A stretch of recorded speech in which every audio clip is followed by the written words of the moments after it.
Hi, dear student, and welcome to YouTube channel WBPSC GS 101. আমি রাহুল চক্রবর্তী, তোমাদের Indian polity and constitution educator.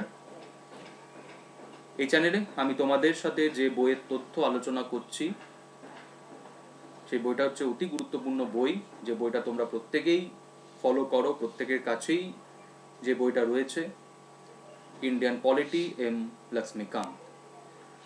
তো আমাদের competitive প্রিপারেশনের ক্ষেত্রে এই বইটি অতি গুরুত্বপূর্ণ একটি বই, কিন্তু এই বইটা আমাদের সবারই কাছে থাকলেও এই বইটা নিয়ে আমরা প্রত্যেকেই কি থাকি, কনফিউজড থাকি, কোন চ্যাপ্টারটা পড়তে হবে এবং চ্যাপ্টারের কোন জায়গাগুলো ইম্পর্টেন্ট। তো এটা নিয়ে আমরা কনফিউজড থাকি যে এত বড় একটা বই, এত গুরুত্বপূর্ণ একটা বই, সেটা আমরা কিভাবে পড়বো না পড়বো। তো সেই সমস্যা সমাধানের উপায় হিসাবে WBPSC GS 101 channel, this channel created by Unacademy, তো যে চ্যানেলে আমি তোমাদের সাথে এই বইয়ের তথ্য আলোচনা করছি এবং সেই জায়গাগুলোই আলোচনা করছি প্রত্যেকটা চ্যাপ্টারের, যেগুলো আমাদের WBPSC প্রিপারেশনের ক্ষেত্রে গুরুত্বপূর্ণ, যে তথ্যগুলো আমাদেরকে করতে হবে। তো ইতিমধ্যেই আমি এই বইয়ের 4টে চ্যাপ্টার আমি তোমাদের সাথে আলোচনা করে ফেলেছি। যে চ্যাপ্টারটা নিয়ে আলোচনা করছি এই মুহূর্তে সেটা হচ্ছে 5th chapter, union and it's territory. যে চ্যাপ্টারের ওপরও 2টো ক্লাস অলরেডি আমি নিয়ে ফেলেছি। তো যারা আজকে প্রথম দেখছো 5th চ্যাপ্টারের ওপর ক্লাস, তারা আগের 2টো ক্লাস দেখে নিও। এবং যারা প্রথম আজকে ভিউ করছো এই চ্যানেল, আমার ক্লাস, তো তাদের উদ্দেশ্যে বলছি যে 4টে চ্যাপ্টারের ক্লাস আমি অলরেডি নিয়ে ফেলেছি এই চ্যানেলে, সেই ভিডিওগুলোও তোমরা এখানে পেয়ে যাবে, দেখে নিও। এবং আশা করি এই উদ্যোগ তোমাদের কম্পিটিটিভ প্রিপারেশনের যে বিষয়টা, সেই বিষয়ে তোমাদেরকে হেল্প করবে তোমাদের কম্পিটিটিভ প্রিপারেশনের ক্ষেত্রে, আশা করব।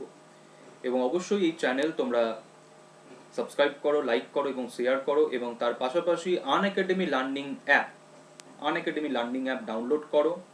আনএকাডেমি লার্নিং অ্যাপ ডাউনলোড করে আনএকাডেমির স্পেশাল ক্লাস এবং সাবস্ক্রাইব ক্লাসগুলোও তোমরা অ্যাক্সেস করতে পারবে।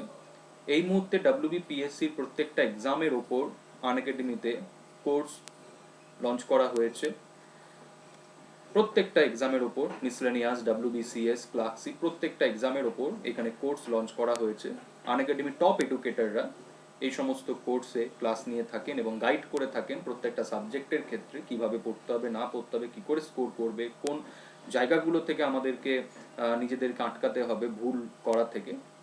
তো কমপ্লিট গাইডেন্স এখান থেকে তোমাদের দেওয়া হবে। তো আনএকাডেমি লার্নিং অ্যাপ ডাউনলোড করো এবং লার্নিং অ্যাপ ডাউনলোড করে আনএকাডেমির যে লার্নিং অ্যাপের যে ক্লাসগুলো আমরা নিয়ে থাকি, স্পেশাল ক্লাস এবং সাবস্ক্রাইব ক্লাস, সেই ক্লাসগুলো তোমরা অ্যাক্সেস করতে পারবে। এই কোর্সগুলো ইতিমধ্যে চলছে, যেখানে আমি ইন্ডিয়ান পলিটির ক্লাসগুলো নিয়ে থাকি। দেখতেই পাচ্ছ কোর্সগুলো: WBCS main 2020, foundation course WBCS Indian polity এবং foundation course on Indian polity WBCS 2022, যেটা স্টার্ট হয়েছে 18ই নভেম্বর থেকে। তো এই কোর্সগুলো জয়েন করতে গেলে তোমাদের আনএকাডেমি লার্নিং অ্যাপ ডাউনলোড করতে হবে এবং আনএকাডেমি সাবস্ক্রিপশন নিতে হবে। সাবস্ক্রিপশনের লিঙ্কও ভিডিও ডেসক্রিপশন বক্সে দেওয়া হয়েছে, যেখান থেকে তোমরা ইজিলি আনএকাডেমি সাবস্ক্রিপশন নিতে পারবে। তো জয়েন আনএকাডেমি, সাবস্ক্রাইব আনএকাডেমি। তো আনএকাডেমি জয়েন করার জন্য, আনএকাডেমি অ্যাপ ডাউনলোড করার জন্য ভিডিও ডেসক্রিপশন বক্সে লিঙ্ক দেওয়া রয়েছে, যে লিঙ্ক থেকে তোমরা আনএকাডেমি লার্নিং অ্যাপ ডাউনলোড করে সেখানে সাবস্ক্রিপশনস নিয়ে তোমরা সাবস্ক্রাইব যে ক্লাসগুলো, সেই ক্লাসগুলোও তোমরা অ্যাক্সেস করতে পারবে এবং তোমাদের যে টার্গেট, এক্সামের যে টার্গেট, সেই টার্গেটটাকে ফুলফিল করতে পারবে। উই প্রোভাইড কমপ্লিট গাইডেন্স প্রত্যেকটা এক্সামের ক্ষেত্রে। ইভেন পার্সোনালিটি ডেভেলপমেন্টের ক্ষেত্রেও আনএকাডেমিতে ক্লাস নেওয়া হয়ে থাকে, যে ক্ষেত্রে একটা পরীক্ষায় পাশ করার পর তুমি ইন্টারভিউ কীভাবে ফেস করবে, সেখানে যে প্রশ্নগুলো করা হবে সেই প্রশ্নগুলোর উত্তর তুমি কীভাবে দিবে, সেই গাইডেন্সও এখান থেকে দেওয়া হয়ে থাকে। তো আলটিমেট গাইডেন্স তুমি এখান থেকে পেয়ে যাবে if you take Unacademy subscriptions. Okay, তো আজকে আমি তোমাদের সাথে যে আলোচনাটা করব, ঠিক আছে, ইন্ডিয়ান পলিটি এম লক্ষ্মীকান্ত বইয়ের 5th চ্যাপ্টারের। ইতিমধ্যে আমি তোমাদের সাথে আলোচনা করে নিয়েছি 2টো ক্লাস এই চ্যাপ্টারের ওপর, একটা হচ্ছে ইউনিয়ন অফ স্টেট আর একটা হচ্ছে ক্লাস নিয়েছি আর্টিকেল 3 এর ওপর, parliament power to reorganise the state. তো আজকে আমি তোমাদের সাথে যেটা আলোচনা করবো সেটা হচ্ছে evolution of state and union territories part 1। ঠিক আছে, তো এখানে আমি মেনলি যেটা আলোচনা করব সেই আলোচনাটা প্রথমেই বলি। এই ক্লাসে আলোচনাটা করব যে ইন্ট্রিগেশন অফ প্রিন্সলি স্টেট। আমরা প্রত্যেকেই জানি যে ভারতবর্ষের ভূখণ্ডে ভারত ভূখণ্ডে কী ছিল, প্রিন্সলি স্টেট ছিল। তো এই প্রিন্সলি স্টেটগুলোকে কি করা হয়েছিল, ভারতের সাথে যুক্ত করা হয়েছিল, তার একটা ইতিহাস আছে। তো এই প্রিন্সলি স্টেটের যে ইন্ট্রিগেশন, সেই ইন্ট্রিগেশন নিয়ে আমরা আজকে ক্লাস করব এবং আমরা আলোচনা করব ভারতবর্ষে যে স্টেট রিঅর্গানাইজেশনস কমিশনস বা লিঙ্গুইস্টিক প্রভিন্স কমিশন যেগুলো কনস্টিটিউট হয়েছিল এবং আলটিমেটলি যেভাবে ইন্ডিয়ান স্টেট রিঅর্গানাইজড হলো 1956-এ, সেই বিষয়টা নিয়ে আজকে আমি এই ক্লাসে আলোচনা করব।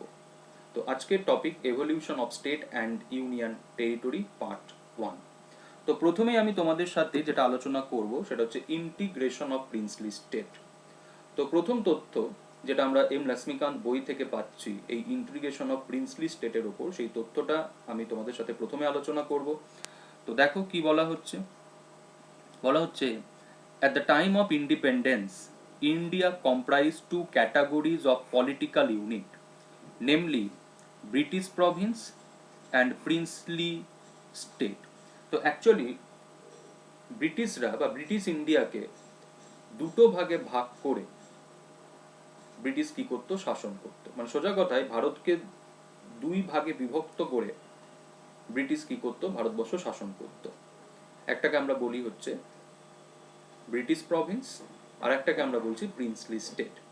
ব্রিটিশ প্রভিন্স যার উপর ব্রিটিশ গভর্নমেন্টের কি থাকতো, ডিরেক্ট কন্ট্রোল, ডিরেক্ট রুল। কিন্তু প্রিন্সলি স্টেট যেখানে দেখো বলা হচ্ছে যে under the rule of native princes but subject to paramountcy of the British crown. মানে সোজা কথায় প্রিন্সলি স্টেট যাদের আর কি থাকতো বলো, ইন্টারনাল অটোনমি থাকতো। যে ইন্টারনাল অটোনমিতে ব্রিটিশ গভর্নমেন্ট কি করতো না, ইন্টারফেয়ার করতো না। কিন্তু অবশ্যই প্রিন্সলি স্টেটগুলো এরকম নয় যে ব্রিটিশ যে প্যারামাউন্সি তার বাইরে, ঠিক আছে। মানে সোজা কথায় ব্রিটিশ গভর্নমেন্ট প্রিন্সলি স্টেটগুলোর ইন্টারনাল অটোনমি কি করতো, ইন্টারনাল অটোনমিটাকে তোমার প্রোটেক্ট করতো। মানে ইন্টারনাল যে অ্যাফেয়ার্স সেখানে ব্রিটিশ গভর্নমেন্ট ইন্টারফেয়ার করতো না। তাহলে এইভাবে আমরা দেখতে পাচ্ছি যে ব্রিটিশ ইন্ডিয়াকে দুটো ভাগে ভাগ করে ব্রিটিশ কি করছে, শাসন করছে। একটা হচ্ছে ব্রিটিশ প্রভিন্স আর একটা হচ্ছে প্রিন্সলি স্টেট, ঠিক আছে। তো ব্রিটিশ প্রভিন্সের ওপর ব্রিটিশ গভর্নমেন্টের ডিরেক্ট রুল, কিন্তু প্রিন্সলি স্টেটের উপর ব্রিটিশ গভর্নমেন্টের কি নেই বলো, ডিরেক্ট রুল নেই, ঠিক আছে। যেটা আমরা কি বলছি, ব্রিটিশ প্যারামাউন্সি। ওকে, এবার আমরা প্রত্যেকে জানি যে 1947-এ ইন্ডিয়া কি হলো, ইন্ডিয়া ইন্ডিপেন্ডেন্ট হলো। এবং আমরা কিভাবে ইন্ডিপেন্ডেন্ট পেলাম সেটাও আমরা জানি, যে কি করা হলো, ভারতকে ভাগ করা হলো। ইন্ডিয়ান ইন্ডিপেন্ডেন্স অ্যাক্ট 1947, ভারত ভাগ হলো, ইন্ডিয়া অ্যান্ড পাকিস্তান, আমরা প্রত্যেকেই জানি, ঠিক আছে। এইভাবে হচ্ছে আমরা স্বাধীনতা পেলাম। তো দেখো বলা হচ্ছে created two independent and separate dominions India and Pakistan and gave 3 option to the princely state, joining India, joining Pakistan or remain independent. তো স্বাভাবিকভাবেই আমরা একটু আগেই বলছিলাম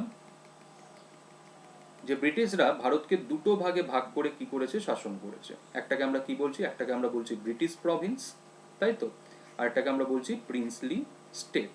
তাই দেশ যখন ভাগ হলো তখন দেশ কিন্তু এইভাবেই ভাগ হয়েছিল। মানে কি, ভারত ভূখণ্ডের মধ্যে যে ব্রিটিশ প্রভিন্স পড়ছে সেটা ভারতের, ভারত ভূখণ্ডের মধ্যে যেটা প্রিন্সলি স্টেট পড়ছে সেটা ভারতের। একই রকম ভাবে পাকিস্তান ভূখণ্ডে যেটা ব্রিটিশ প্রভিন্স সেটা পাকিস্তানের, পাকিস্তান ভূখণ্ডের মধ্যে যেটা প্রিন্সলি স্টেট সেটা পাকিস্তান। কিন্তু এই প্রিন্সলি স্টেটগুলোকে কি করা হলো, তিনটে রাইট দেওয়া হলো। সেই তিনটে রাইট কি, যে প্রিন্সলি স্টেটগুলো ভারত ভূখণ্ডেই থাকুক আর পাকিস্তানের ভূখণ্ডেই থাকুক, তাদের কাছে কি থাকছে, তিনটে রাইট। সেই তিনটে রাইট কি, যে তারা ইন্ডিয়াতে জয়েন করতে পারে, তারা পাকিস্তানে জয়েন করতে পারে, চাইলে তারা ইন্ডিপেন্ডেন্ট থাকতে পারে। এই তিনটে রাইট দেওয়া হলো।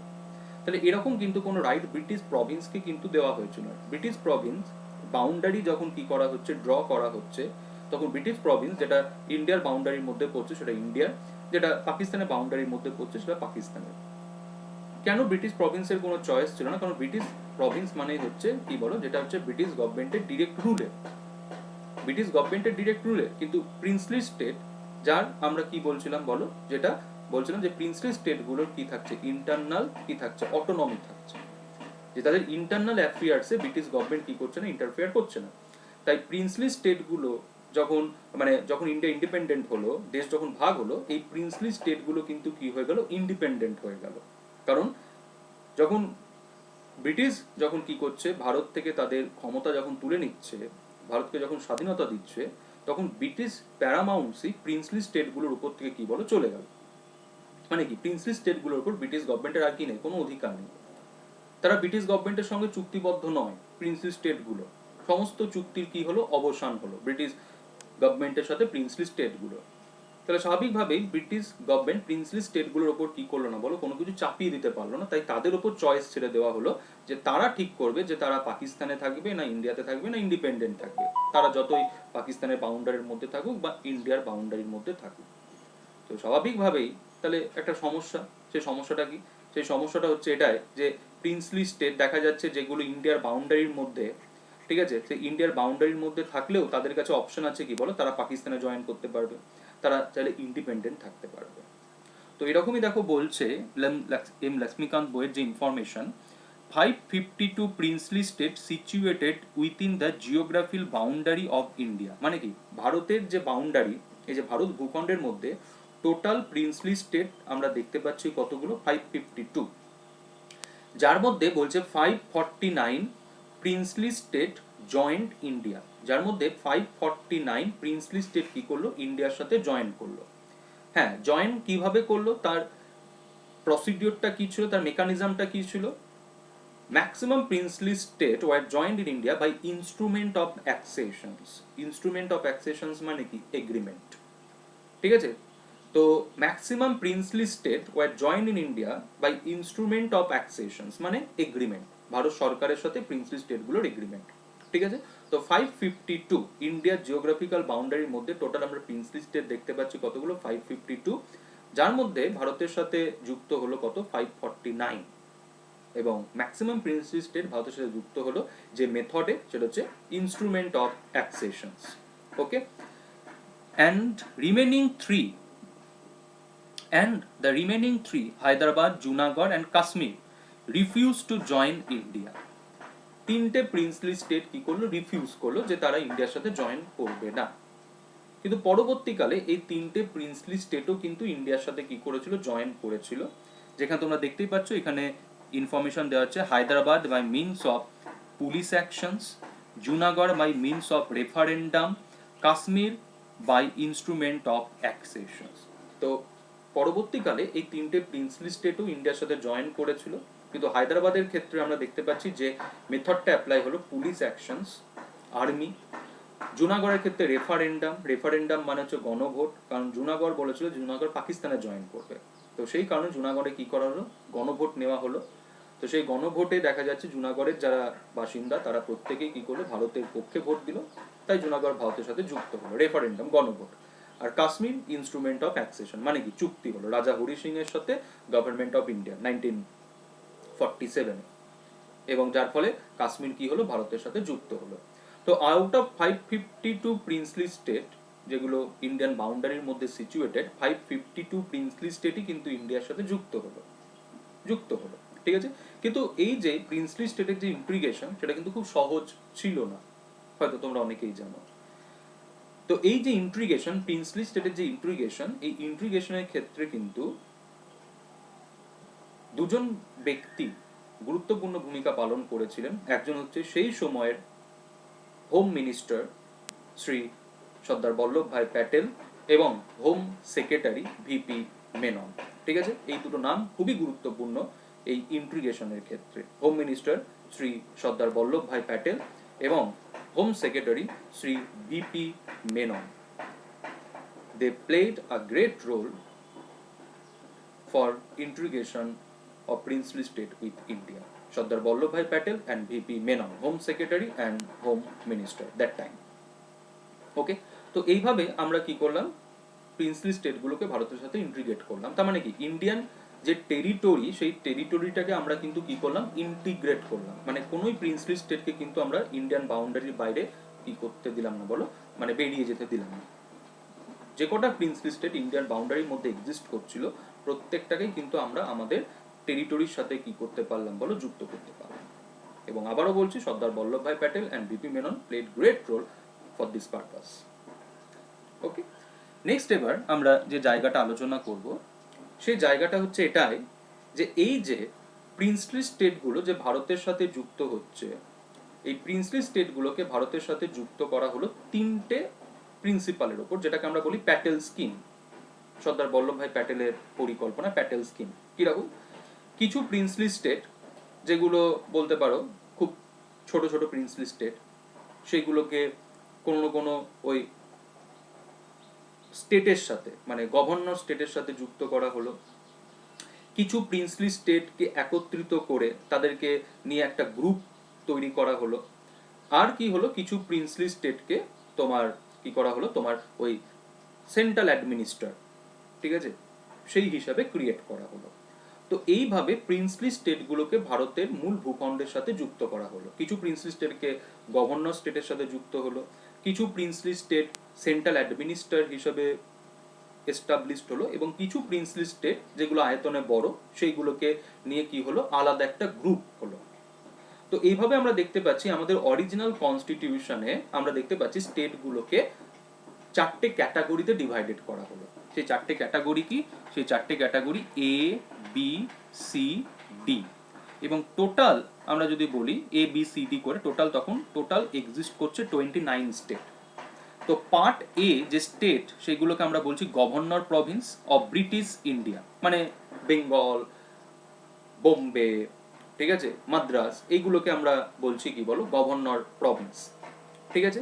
তারপরে হচ্ছে বি স্টেট, যেটাকে আমরা বলছি consist of nine erstwhile princely state with legislature. ওই যে আমি বলছিলাম যে বড় বড় যে প্রিন্সলি স্টেটগুলো, যেরকম ধরো জম্মু অ্যান্ড কাশ্মীর, হায়দ্রাবাদ, ঠিক আছে, এইগুলোকে তোমার কি করা হলো, B category state, princely state, কিন্তু সেখানে কি থাকবে, legislature.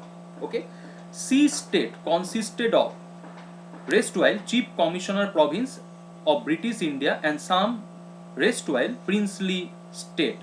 This part C state in all 10 in number were centrally administered. তাহলে কিছু বলতে পারো প্রিন্সলি স্টেট এবং chief commissioner Province. Chief commissioner Province বলতে কি, দিল্লি, আজমের, মেওয়ার, এই যেগুলো ছিল চারটে প্রিন্সলি স্টেট।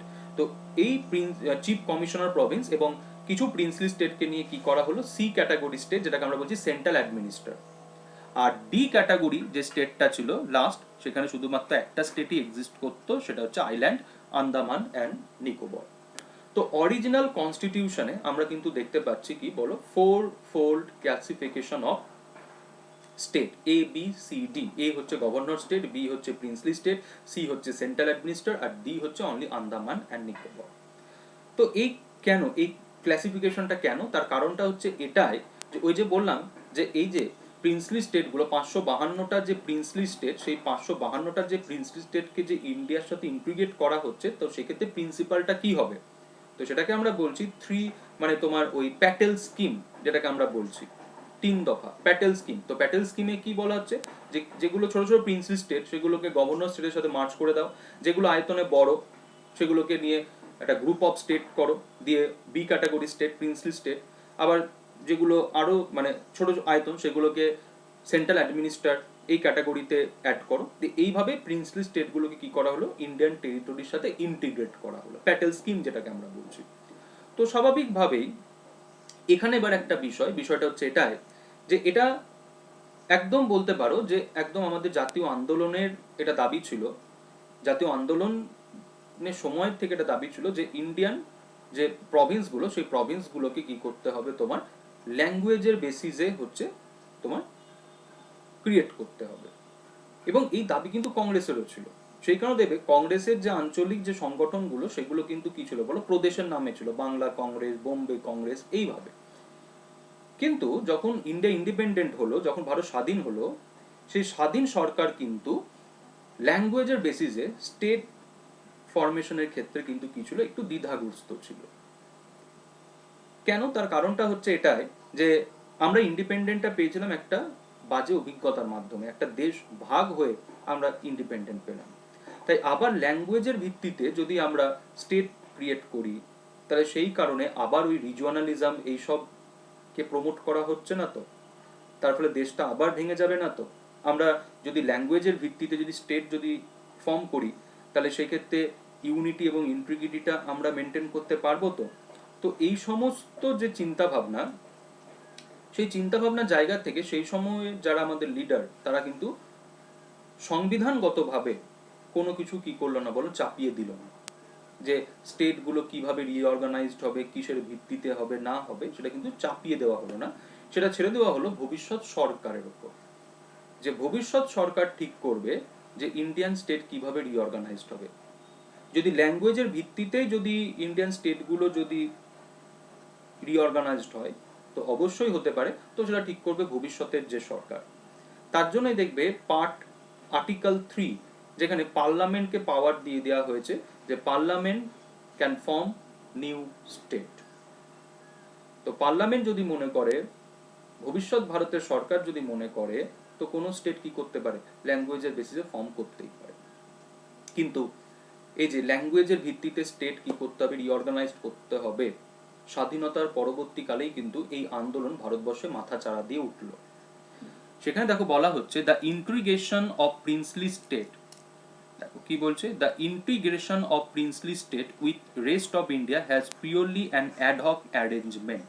এই যে আমি বলছিলাম যে প্রিন্সলি স্টেটগুলোকে গভর্নর স্টেটের সাথে যুক্ত করা হচ্ছে, সেন্ট্রাল অ্যাডমিনিস্ট্রার এই ক্যাটাগরির সাথে যুক্ত করা হচ্ছে, কিছু প্রিন্সলি স্টেট নিয়ে গ্রুপ অফ স্টেট তৈরি করে বি ক্যাটাগরি স্টেট করা হচ্ছে। তো এটা টোটালি অ্যাডহক অ্যারেঞ্জমেন্ট, ঠিক আছে? কারণ আমি ওই যে বললাম যে ইন্ডিয়ান স্টেট কিভাবে রিঅর্গানাইজড হবে, স্টেট কিভাবে রিঅর্গানাইজড হবে, এটা সংবিধান থেকে কিন্তু ভবিষ্যৎ সরকারের ওপর কি করা হলো, ছেড়ে দেওয়া হলো।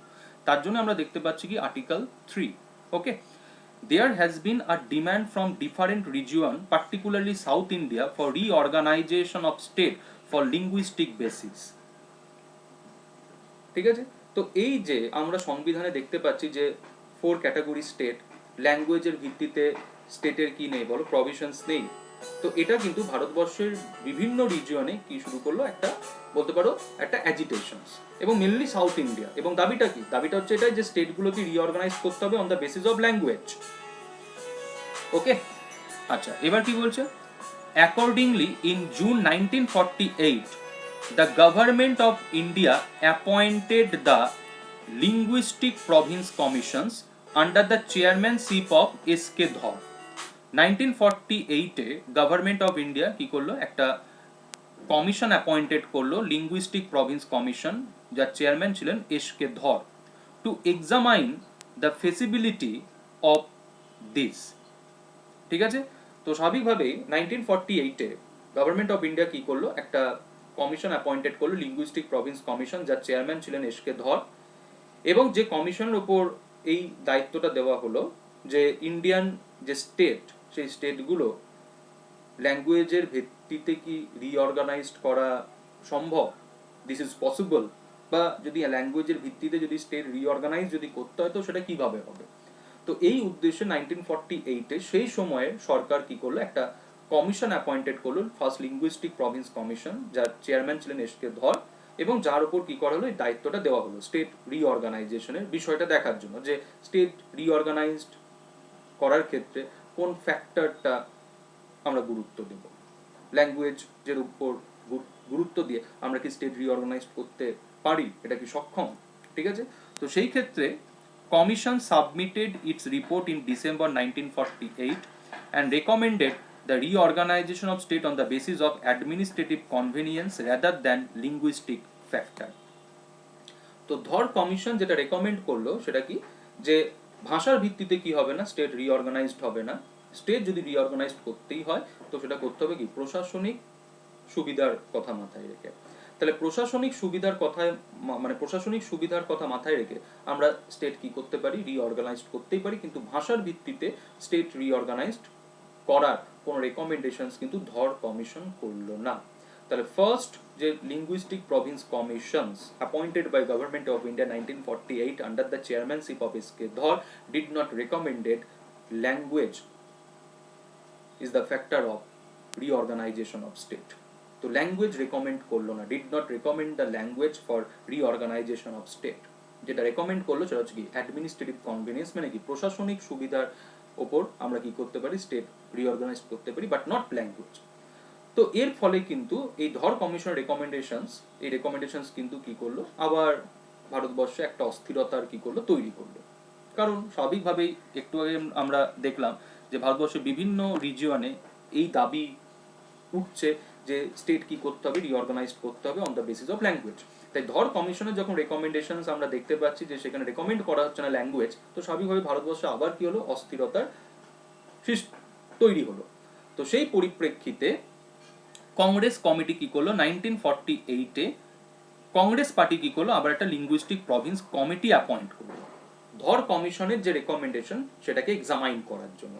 তাহলে কংগ্রেস পার্টি এই যে কমিটি যেটা অ্যাপয়েন্টেড করছে, তার উদ্দেশ্যই হচ্ছে ধর কমিশনের যে রেকমেন্ডেশন সেটাকে কি করার জন্য, এক্সামাইন করার জন্য। কারণ কি, ধর কমিশনের রেকমেন্ডেশনের পরিপ্রেক্ষিতে ভারতবর্ষে আবার কি হলো, অস্থিরতার তৈরি হলো। তো কংগ্রেস পার্টি নিজস্ব উদ্যোগে কি করলো, ওই যে বিষয় যে ল্যাঙ্গুয়েজের ভিত্তিতে স্টেট রিঅর্গানাইজড করা সম্ভব কিনা, ধর কমিশনের রেকমেন্ডেশন, এইসবের পর্যবেক্ষণের জন্য কংগ্রেস পার্টি নিজের উদ্যোগে কি করলো, একটা কমিটি অ্যাপয়েন্টেড করলো।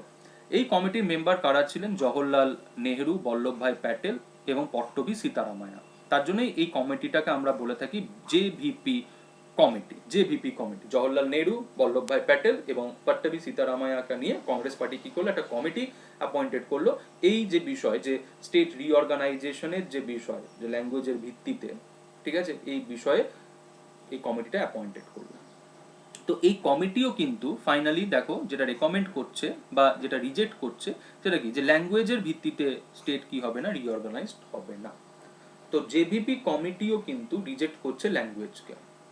তাহলে ধর কমিশন যেটা রেকমেন্ড করলো বা ধর কমিশন যেটা রিজেক্ট করলো যে ল্যাঙ্গুয়েজকে, জেভিপি কমিটিও কিন্তু ল্যাঙ্গুয়েজকে কি করছে, রিজেক্ট করছে, যে ল্যাঙ্গুয়েজের ভিত্তিতে কি হবে না, স্টেট রিঅর্গানাইজড হবে না।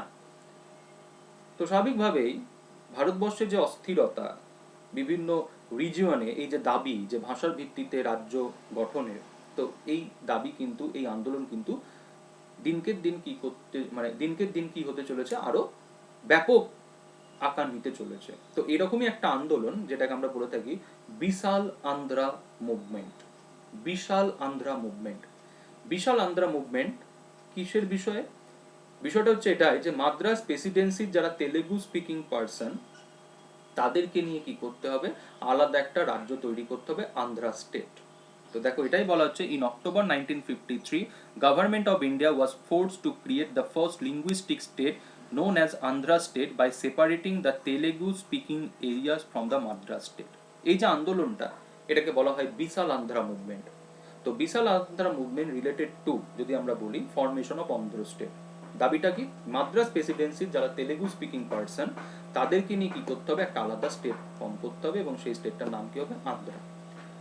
তো 1952-তে এই আন্দোলনের একজন গুরুত্বপূর্ণ লিডার পোট্টি সিরামাল্লু, যিনি 56 ডে হাঙ্গার স্ট্রাইক করে মারা যায়, ব্যাপক, এবং তার ফলে এই আন্দোলন ব্যাপক আকার নেয়। তখন গভর্নমেন্ট অফ ইন্ডিয়া বাধ্য হয় 1953-তে অন্ধ্র স্টেট অ্যাক্ট করতে, 1953 আন্ধ্রা স্টেট অ্যাক্ট, এবং যে অ্যাক্টে কি হলো, ওই Madras Presidency Telugu speaking area নিয়ে ফার্স্ট লিঙ্গুইস্টিক স্টেট ফর্ম হলো ভারতবর্ষে 1953-তে অন্ধ্র স্টেট।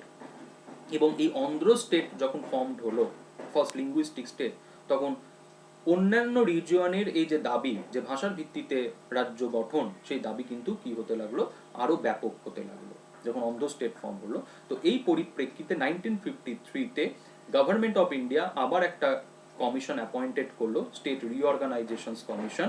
তো দেখো বলেই দেওয়া হচ্ছে, in 1953 government of India appointed a 3-member state reorganisation commission under the chairmanship of Fazal Ali. তো 1953-তে গভর্নমেন্ট অফ ইন্ডিয়া কি করলো, স্টেট রিঅর্গানাইজেশন কমিশন অ্যাপয়েন্টেড করলো ফজল আলীর চেয়ারম্যানশিপে। আরো দুজন মেম্বার ছিলেন এই কমিটির, কে এম পানিক্কর এবং এইচ এন কুঞ্জু, তিনজন ছিলেন, ফজল আলী, কে এম পানিক্কর এবং এইচ এন কুঞ্জু। ফজল আলী ছিলেন হচ্ছে চেয়ারম্যান, তাই এইটাকে আমরা ফজল আলী কমিশনও বলে থাকি, আবার স্টেট রিঅর্গানাইজেশন কমিশনও বলে থাকি। তো 1955-এ কমিশন কি করলো, তার রিপোর্ট সাবমিট করলো এবং কমিশন অ্যাকসেপ্ট করলো যে ল্যাঙ্গুয়েজের ভিত্তিতে কি হবে, স্টেট রিঅর্গানাইজড হবে, কিন্তু এটা নয় যে ওয়ান ল্যাঙ্গুয়েজ ওয়ান স্টেট, ঠিক আছে।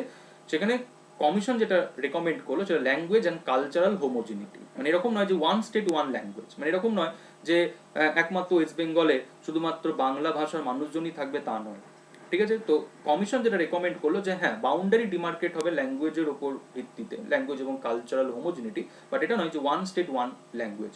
তো ফাইনালি 1955-এ ফজল আলী কমিশন রেকমেন্ড করলো যে ভাষার ভিত্তিতে রাজ্য গঠনে, এবং এই কমিশনের রেকমেন্ডেশনস গভর্নমেন্ট অফ ইন্ডিয়া অ্যাকসেপ্টও করলো, এবং সেই কারণে 1956-এ কি হলো, স্টেট রি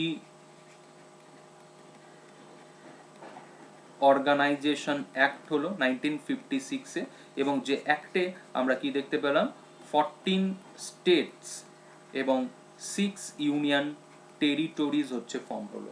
তো আলটিমেটলি ফজল আলী কমিশনের রেকমেন্ডেশনের ভিত্তিতে 1956-এ কি হচ্ছে, স্টেট রিঅর্গানাইজেশন অ্যাক্ট, ঠিক আছে, এবং সেই অ্যাক্টে আমরা দেখতে পাচ্ছি ভারতবর্ষের যে স্টেট, সেই স্টেট রিঅর্গানাইজড হচ্ছে ভাষার ভিত্তিতে, এবং আমরা কি পেলাম 1956-এ 14 স্টেট এবং 6 ইউনিয়ন টেরিটরি। এবং বলে রাখি এই সময়কালে 1956-এ আমাদের সংবিধানে ওই যে 4 ফোল্ড ক্লাসিফিকেশনের যে প্রভিশনস ছিল স্টেটের, সেটাকেও কিন্তু কি করে দেওয়া হলো, সেটাকেও কিন্তু অ্যাবলিস্ট করে দেওয়া হলো, ঠিক আছে, সেটাকেও কিন্তু অ্যাবলিস্ট করে দেওয়া হলো। তাই কিন্তু এখন কিন্তু আমরা দেখতে পাই না কি বলো, ওই ডি ক্যাটাগরি স্টেট বা B category state, princely state কিন্তু আর এক্সিস্ট করে না। প্রিন্সলি স্টেটের যে প্রভিশন সেটা 1956-এ কি করা হলো, অ্যাবলিস্ট করে দেওয়া হলো, ঠিক আছে।